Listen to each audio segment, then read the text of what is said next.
Hi, my name is Jewel Kirksey, and I'll be reading a poem by Emily Dickinson called Because He Could Not Stop for Death. Because he could not stop for death, he kindly stopped for me. The carriage held but just ourselves and immortality. We slowly drove, he knew no haste, and I myself had put away my labor and my leisure too for his civility. We passed the school where children strove, at recess in the ring. We passed the fields of gazing grain, we passed the setting sun, or rather he passed us. The dews drew quivering and chill, for only gossamer, my gown, my tippet only tulle. We paused before a house that seemed a swelling of the ground.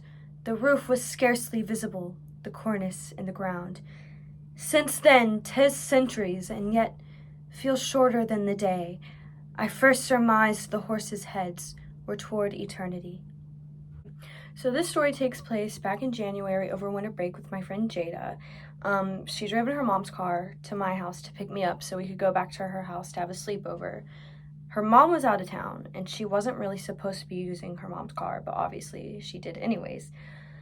So we get to her house, and I get out to go put in the garage code, and it doesn't work. And then I tried again, and it doesn't work. And I tried a few more times, and it still doesn't work. And so we're like, okay, well, we have to get in the house some way. But she doesn't have a key on her. So our option, genius idea in our minds, is to look up how to pick a lock and do it with a bobby pin. Because for some reason we think that's realistically going to work. And so we try to pick the lock, obviously. We try the front door. Doesn't work. We go around, try the back door, it doesn't work. Mind you, it's freezing cold outside. And we've been outside maybe like 30 minutes at this point. We decide to go back in the car just to recoup and figure out what are we going to do, because she really doesn't want to have to call her mom. So we're sitting back in the car, and I look up on like the visor thing, and I see the garage door opener, and I said, Jada, look up.